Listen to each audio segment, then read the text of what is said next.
Think outside the box, if you will. I mean, go there, go off campus. Let's think this through. And sure enough, that's where the Mustang was born.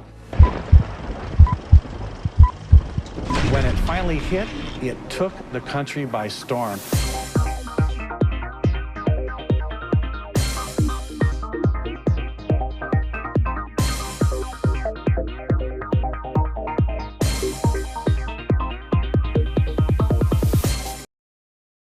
Hello, everybody, and welcome to another edition of Cars in Context. I'm your host, John Clor.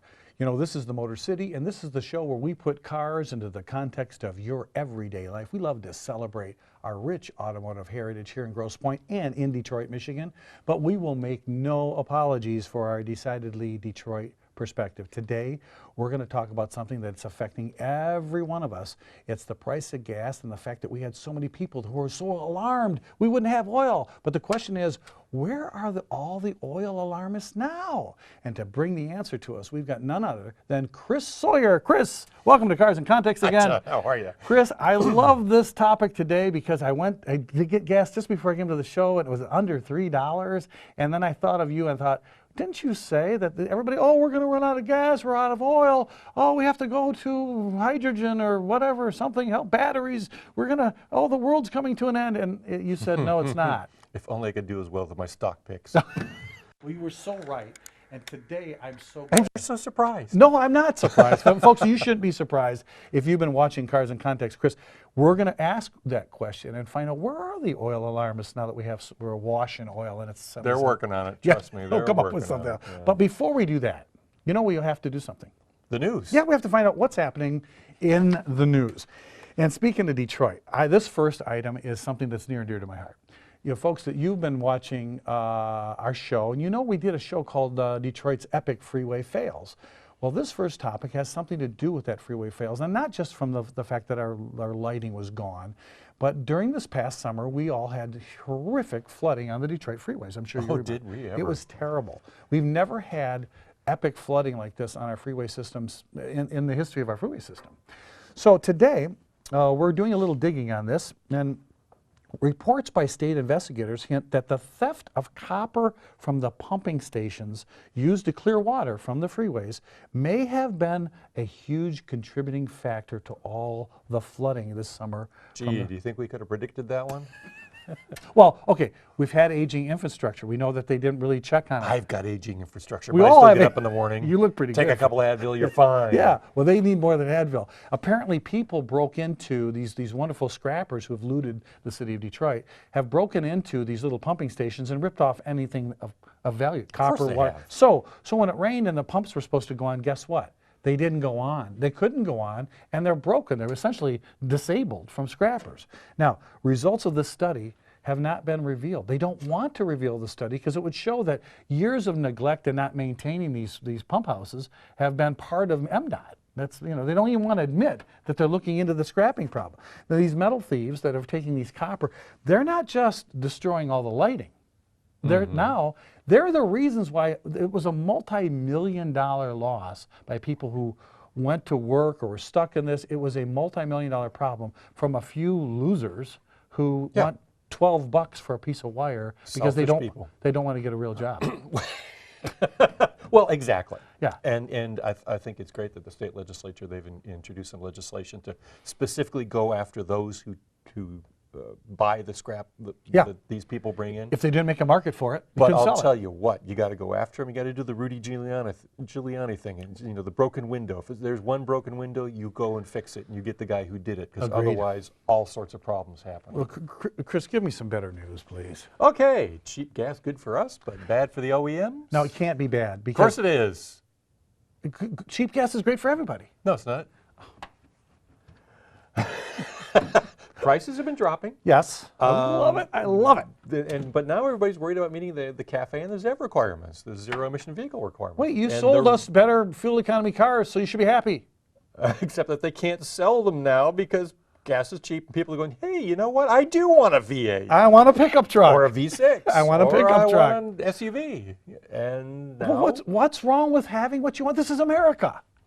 Well, as Jim Bukowski, the Ford's director of electrical and electronic systems, said, if gas continues to go significantly below $3 a gallon, it's not going to make electrical vehicles more affordable. So that goes back to something that we said on, I don't know, more than one show, which is that the only way you're getting electrical vehicles is if somebody forces you into them.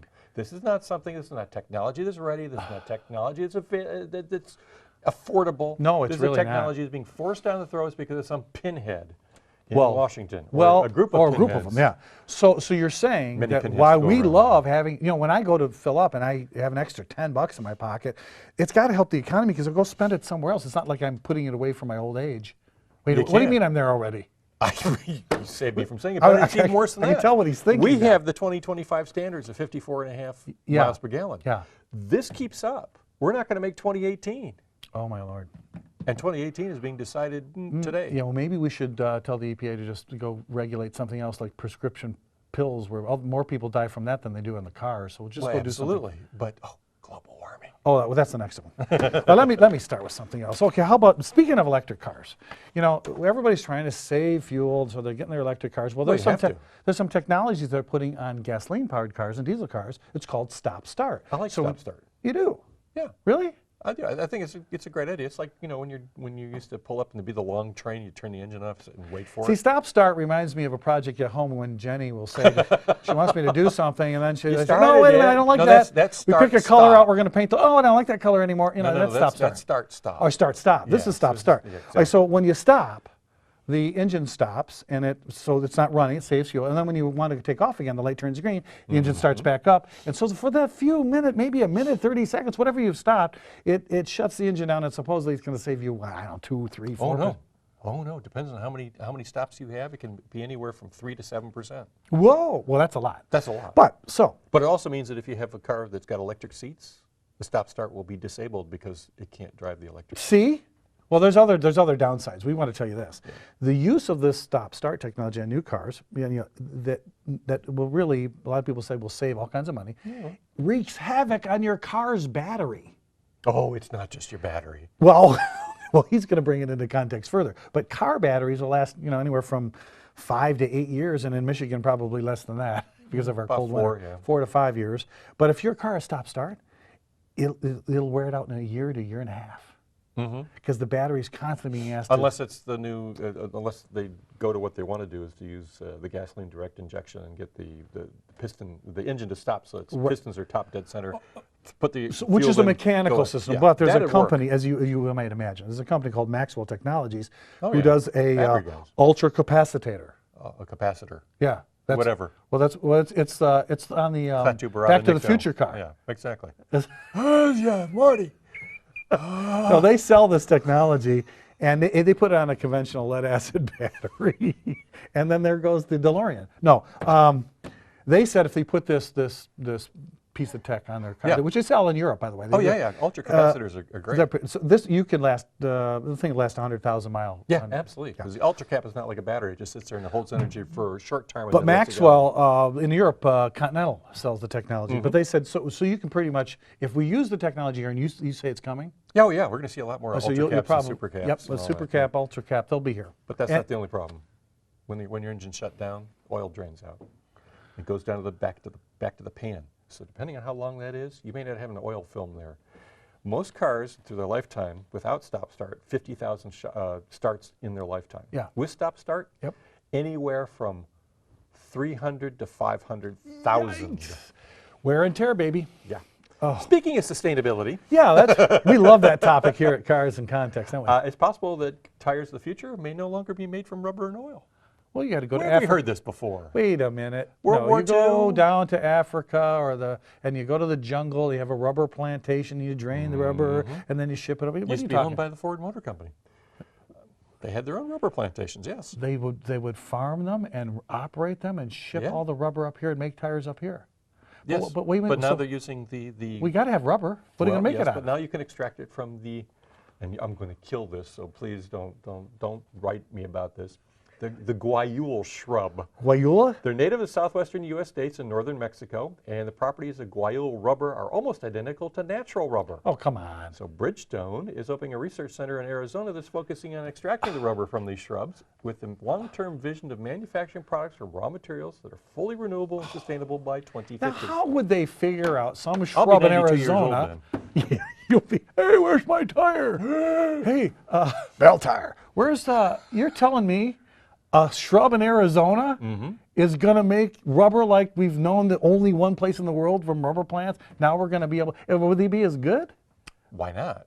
Because you've got so many extenders and everything else in there anyway. Who took a shrub and ground it up and figured out how to make rubber out of it?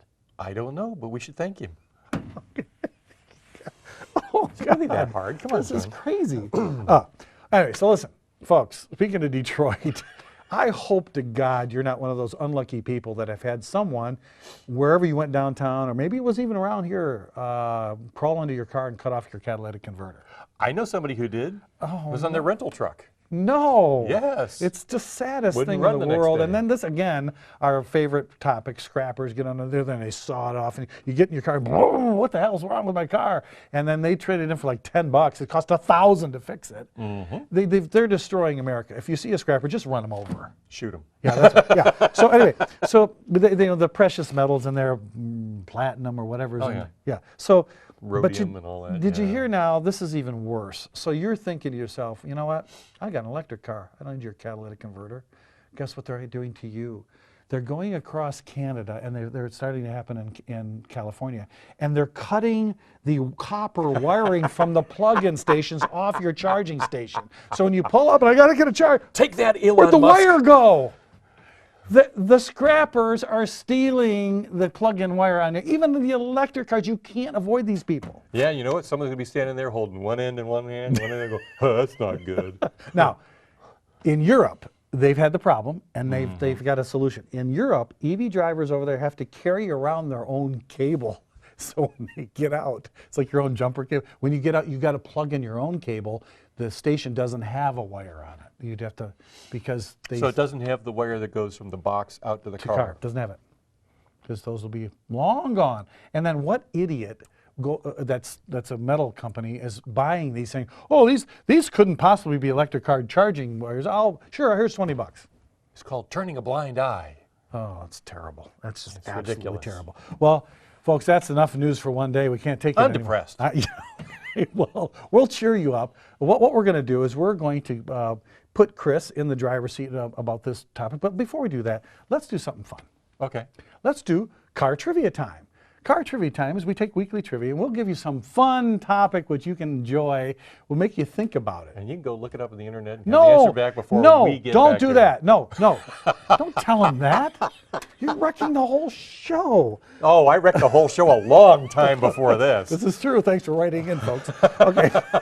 Today's trivia question is pretty cool. Okay. Yeah. All right. Here's the question. We're going to let you have a few seconds to think about it. Stay off Google and Siri and all those people. And then when we come back, we'll give you the answer. Ready for this? Today's question is, what was the inspiration? This is so cool. For MG's, the company MG's, famed octagon-shaped badge. Now, somebody had to design that badge, and they were inspired by something. Can you tell me what that inspiration was? We're going to give you the answer to that question. Plus, we're going to put Chris in the driver's seat about where are all the oil alarmists now, right after this message.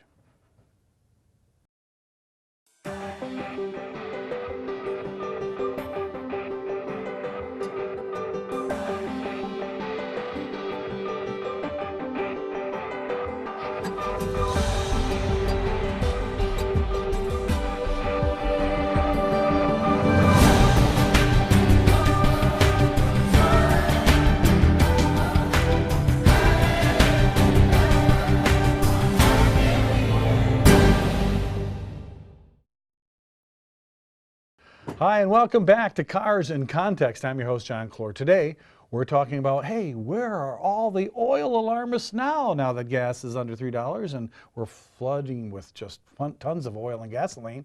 Where are these people that screamed bloody murder a couple years ago? And to answer that question, we've got none other than Chris Sawyer of the I gotta virtual... answer this question? Oh, hell yeah. You're not here for free beer. Oh, man. I should have told you earlier.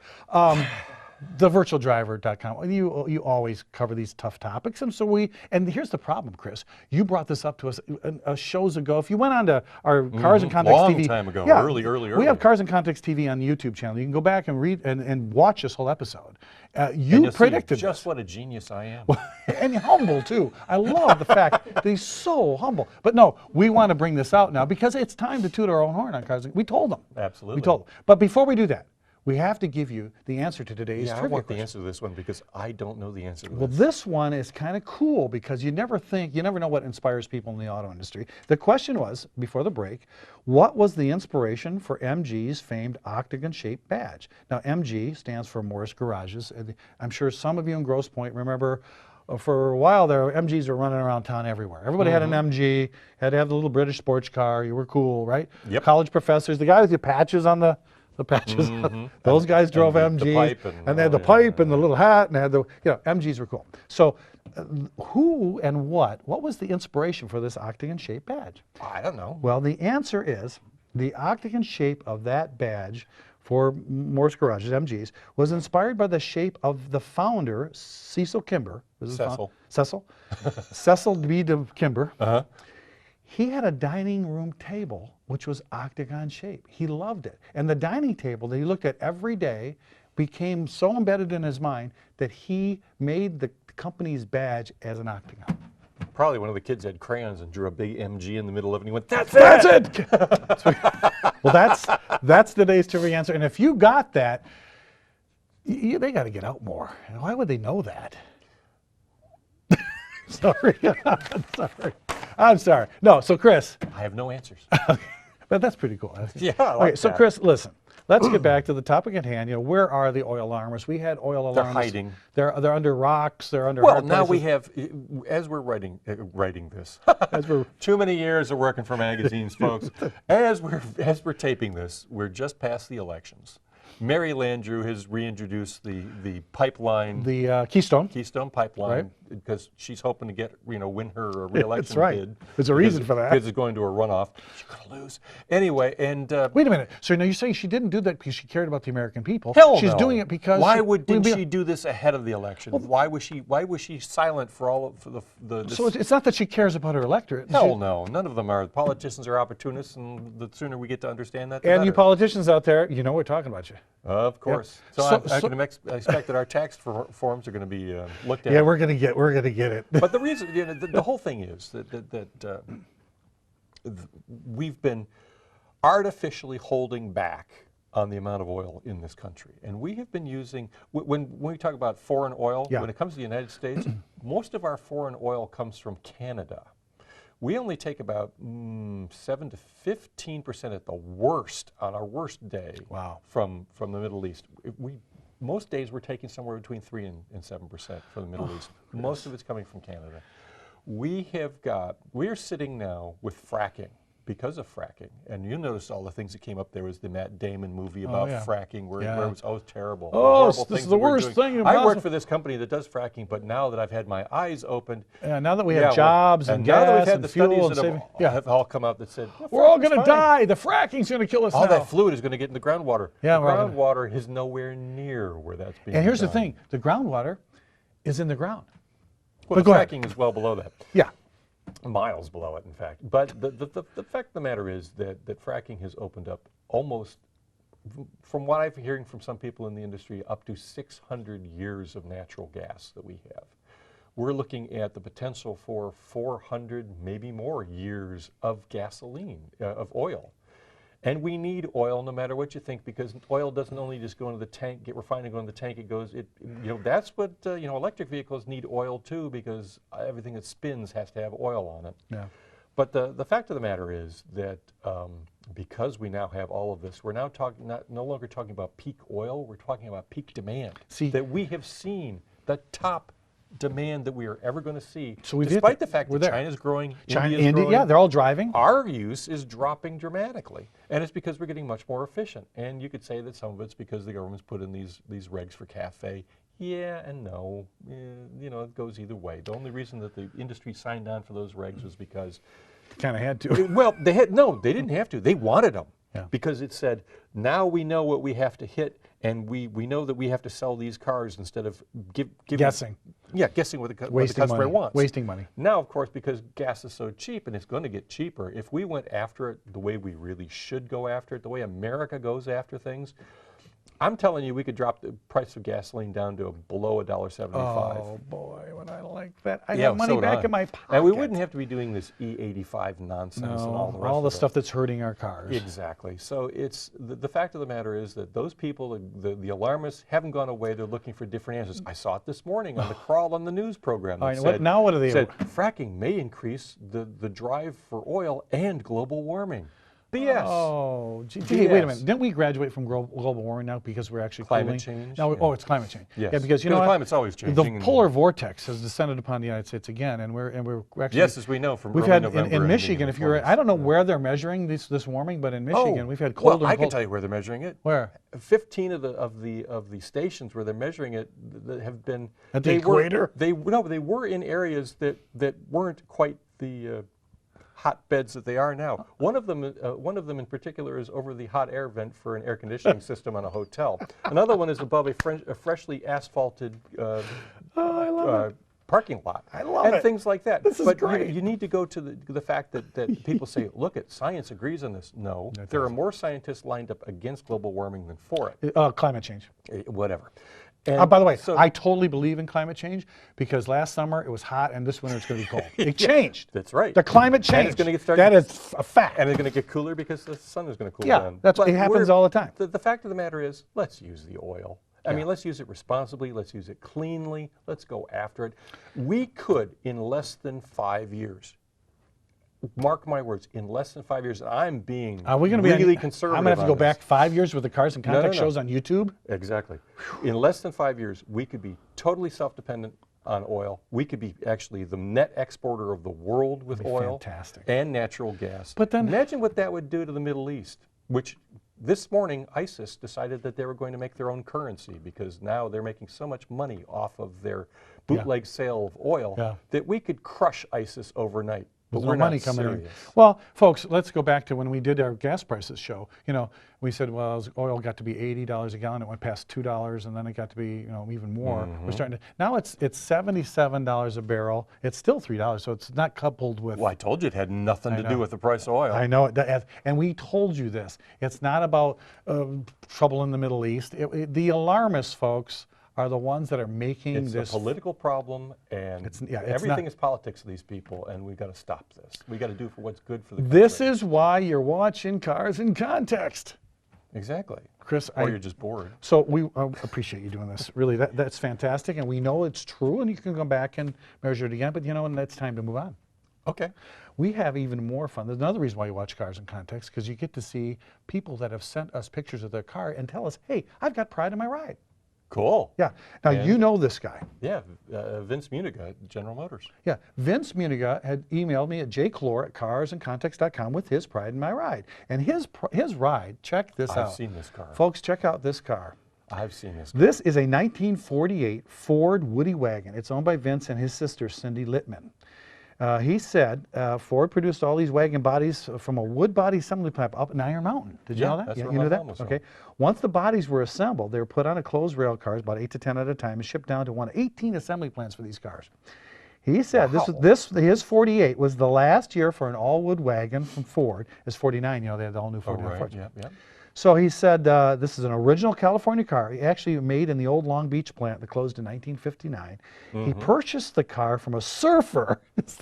Dude, Yeah, buy my Woody, man. That's like a stereotype. You buy a Woody wagon from a surfer, but he actually did. Was his name Spicoli by any chance? The car had no rear seats when he bought it, and they're the first things that, because the surfers would throw those out to make room for their longboards. Yeah, they had to get their longboard. But he put about 2,000 hours during the restoration, including taking the car down to bare wood and steel. 5 coats of varnish were applied. Woody was powered by the original 239 flathead, 3 on the tree. It's all original. 99% of the maple wood framing. Panels. Wow. He replaced all those panels with mahogany. Oh, man. Plywood during the restoration. And he took all the doors apart, 7 pieces of wood for every door. and they had to insert the panels, re-gluing it. The color is what they call maize yellow for you U of M fans. Yeah, because you have nothing else to be happy about Vince, this year. thank you so much for sending that in. If you have pride in your ride and you want to see it on the air, send it to me, Clor at carsincontext.com, and we'll be sure to show it. But you know what? That's not the best part of the show. Well, I know. Yeah, I know. She's sitting right over there. I know. Now it's time. We get to call up Lauren Parrott, who has her. She is part of WMTV's history and lore. That's why we call her Lauren. And Lauren, do we have any viewer mail for Cars in Context this week? Yes, we do. Oh, thank God. Oh, thank God. Thank God. Hey, You did it Lauren. again, Lauren. Thank you, and thank you, everyone, for sending us your viewer mail. We really appreciate it. Well, if you have something you want us to answer, send it to Chris, because I'm not going to answer half of these. You guys are too tough. Chris, give me one that you probably have an answer for. Okay, this one comes to us from Dave W. of Canton, who watches Cars in Context on AT&T Uverse Channel 99. Can't. Okay, great. I watch it on Channel 99. Okay, well, thank you, Dave. Dear Chris, I saw your show on platform sharing, but have since heard that VW production exec has resigned because the cost savings on the MQB platform didn't materialize. Why? Whoa, wait a minute, were we wrong? No. The Golf is the first car on the MQB. Okay. The Passat is just coming out. It's on the MQB. Okay. There's 3 other MQ derivatives. There's one for Yeah. mid-engine cars, rear-engine cars, all that sort of stuff. They just got started. And of course, it's VW, which knows how to over-engineer anything. That drama, you know. And So they're looking to save 19 billion euro when this thing gets fully set. Okay. But somebody was looking for a scapegoat because his job was in trouble, so they Okay. got rid of this guy. And let me tell you, it's not the first time this has happened to VW. It's not the last time it's going to happen to VW. They make Peyton Place look like Sesame Street. They really do. Hey, well, I want to be Cookie Monster. But folks, if you want to go watch our platform sharing show, that was a great show. And I know that doesn't sound glamorous, but you know, It's to me, the way it's everything's the way it's going to be. going, yeah. Well, I got one for you. Good. Here we go. Well, listen to this one. Okay. Dear John, Okay. this comes to us from Alan K. of Grosse Pointe Woods, and he watches us on Comcast Cable, channel 915, buddy. HD. Man, that's He's why I living got large. We need a haircut. Okay. Loved your freeway fails show about the streetlights. I'm still getting email on that one. But now I see wood poles are going up along I-94. Do you know what's going on now? Wow. Folks, if you've been driving 94 downtown, you'll notice that we stopped around Connor or so with that lighting project. I still don't get it. I don't understand. I've sent an email to MDOT. You know, MDOT did respond to us. Mm-hmm. You know, and I said, yeah, and they said, you know, that they talked to us about why the light poles were moved. Here's the question, folks. When the poles were put in the center of the freeway with one pole and lights hanging over, they said it was for safety, that you won't run into it when it's on a median wall. Mm-hmm. Then they said, when they just did this project last summer, they put the poles on the side for safety, because when the trucks are in the middle of the freeway, you could hit them. You can't have it both ways, MDOT.